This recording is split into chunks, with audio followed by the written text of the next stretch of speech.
러시아의 최종 파트너는 한국이다. 러시아 장관에게서 진지하게 쏟아져 나온 말이 다시 한번 무게감 있게 거론되고 있다고 하는데요.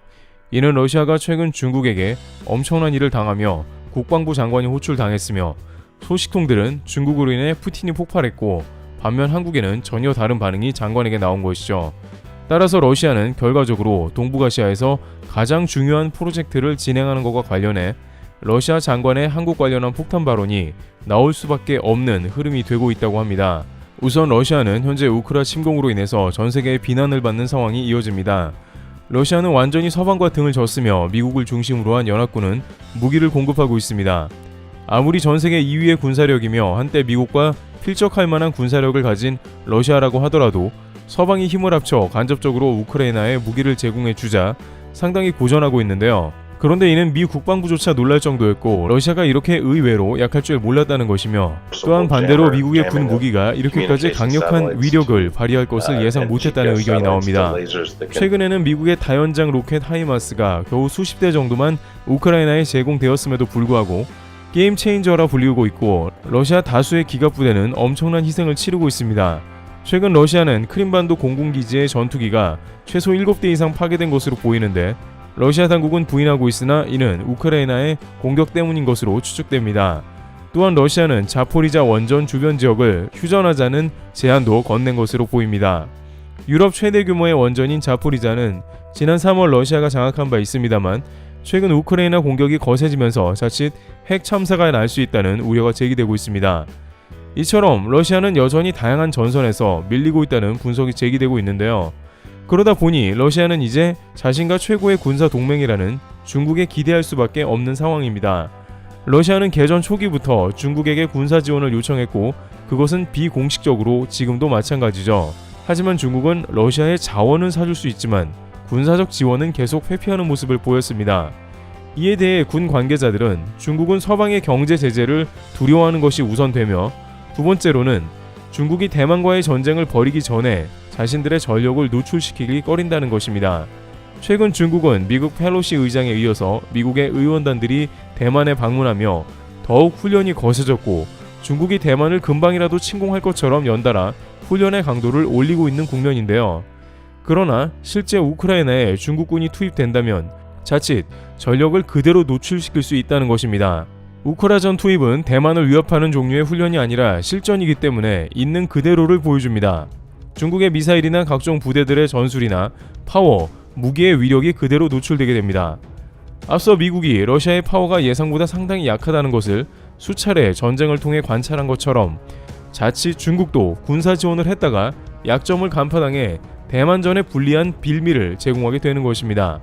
그러다 보니 최근에 러시아가 다시 북한에 10만 군사를 요청했다는 루머도 돌고 있는 상황인데 이 러시아에 대한 북한 지원설은 전쟁 초반에 러시아가 밀리고 있을 때와 상당히 유사합니다. 당시 쇼이구 러시아 국방장관은 북한에 가서 병력을 요청했다는 소식이 들려온 바 있고 체첸이나 기타 지역에서 용병들을 계속 불러 모으는 모습이 수차례 포착된 바 있습니다. 이 정도까지 온 것은 러시아가 군사적으로 상당히 고립이 심각한 상황이라는 것입니다. 따라서 러시아는 중국이 자원 구매 외에도 러시아에 직접적인 도움을 주길 바라는데요. 그런데 최근 러시아는 중국에게 큰 배신을 당하며 푸틴까지 크게 분노하는 일이 생겼으며 반면 이 일로 인해서 한국이 중국 때문에 반사이익을 보게 되는 정반대의 국면이 생겼다고 합니다. 중국과는 크게 두 가지의 일이 있는데요. 첫 번째로 현재 러시아는 자국 여객기를 해체하고 있습니다. 말 그대로 러시아는 자국의 비행기인 보잉사나 에어버스 비행기를 분해하고 해체하는 것인데 이는 러시아가 현재 서방의 제재를 당하다 보니 미국이나 유럽에서 구매한 여객기 정비를 하기 위해 부품을 수입해야 하지만 이것이 금지당하자 자국의 멀쩡한 여객기를 해체해서 부품을 뜯어내는 것입니다. 러시아 항공사들은 미국, 유럽연합에서 생산되는 부품뿐만 아니라 기술 이전, 정비도 받을 수 없습니다. 특히 에어버스 A302 네오, A350, 보잉 737 맥스, 보잉 787 등 비교적 새 기종은 꾸준히 기술 갱신 서비스까지 받아야 하는데 이것이 불가능하다 보니 멀쩡한 비행기를 뜯어 부품을 새 기종에 투입하는 상황도 나오는 것입니다. 이 와중에 러시아는 중국의 도움을 요청했으나 중국은 이를 역시 거부한 것으로 보입니다. 비행기 부품에 고유 넘버가 있기 때문에 최종 사용자가 러시아가 될 경우 중국은 그 후 비행기를 구매 못합니다. 최근 중국은 유럽의 에어버스사에 292대 주문을 넣는 등 신기종 주문을 전적으로 서방에 의지합니다. 따라서 자국의 부품을 러시아에 공급하는 것은 서방의 항공기를 공급받지 못하는 일이기 때문에 이러한 러시아 요청을 거부했으며 러시아는 이것에 매우 불쾌함을 표한 것으로 보입니다.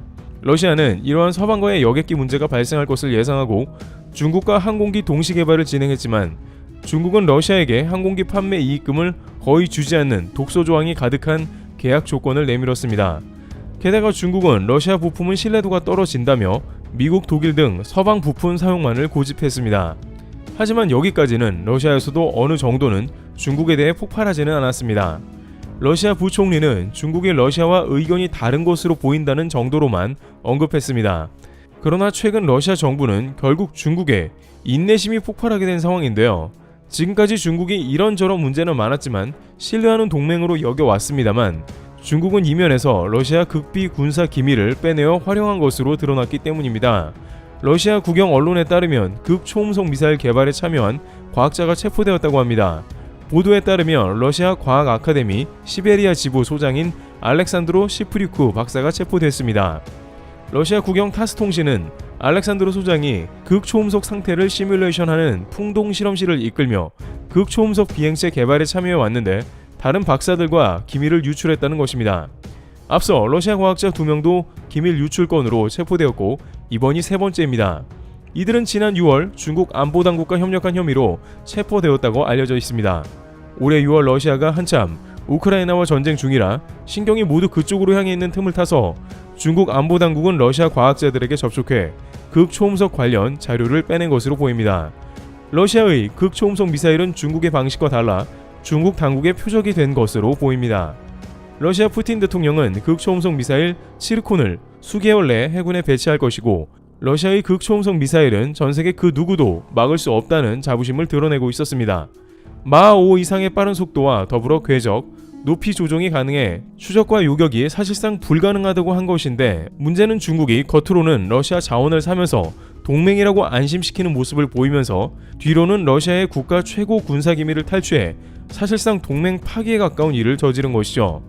평소 같았으면 러시아는 즉각 중국의 강력 항의 후 양국 관계가 파탄에 치달았을 것인데요. 그런데 일각에서는 이러한 중국의 배신과 불협화음은 예정된 일에 불과하다고 합니다. 본래 양국은 서로 신뢰하지 않으며 장차 적대적인 관계가 될 가능성이 높다는 것입니다. 특히 중국이 가장 중요시하는 영토 문제에 있어 러시아 극동지방 연해주를 노린다는 것입니다. 중국은 이 지방을 자신의 영토로 여기며 중국 국민도 러시아의 감정이 좋지 않습니다. 그러다 보니 애초에 중국은 러시아를 이용하며 군사 극비 기술을 빼내는 모습이 나온 것이며 이러한 기술로 미중 패권 싸움에 활용하고 러시아나 미국 모두를 이기려 한다는 것이죠. 애초에 신뢰관계에 입각한 동맹이란 존재하지 않는다는 뜻입니다. 지금은 어쩔 수 없이 중국과 손을 잡는 것이지만 전쟁이 종료되면 양국 관계는 급변할 것입니다. 하지만 결국 이러한 결과로 러시아가 동북아에서는 한국과 미래를 함께한다는 의견이 나오는데요. 러시아가 가장 공들이는 것은 북극 자원 개발과 극동지역의 개발로 알려져 있습니다. 최근엔 중국과 이 프로젝트를 진행하려고 했지만 전쟁 중에 중국은 가장 큰 배신을 감행했습니다. 지난 12월 러시아의 알렉세이 장관이 한국을 가장 적합한 파트너라고 강조한 이유인 것입니다. 그는 푸틴이 가장 공들이고 있는 야말 프로젝트와 극동 개발에 한국을 최적 파트너로 선정했는데 역시 전쟁 중에 중국이 보인 모습은 중국에 절대로 극동지방을 내어줄 수 없는 이유입니다. 극동지방을 중국에 개발시키는 순간 중국 자본으로 속국화시키려고 할 것이기 때문입니다. 이와 같이 결국 중국은 그 본색을 숨기지 못하고 러시아의 국가 기밀을 유출시킨 모습입니다. 하지만 오히려 추후 전쟁이 끝난 다음 한국에서 반사이익을 볼 수 있다고 전망되고 있습니다. 트래블튜브였습니다. 감사합니다.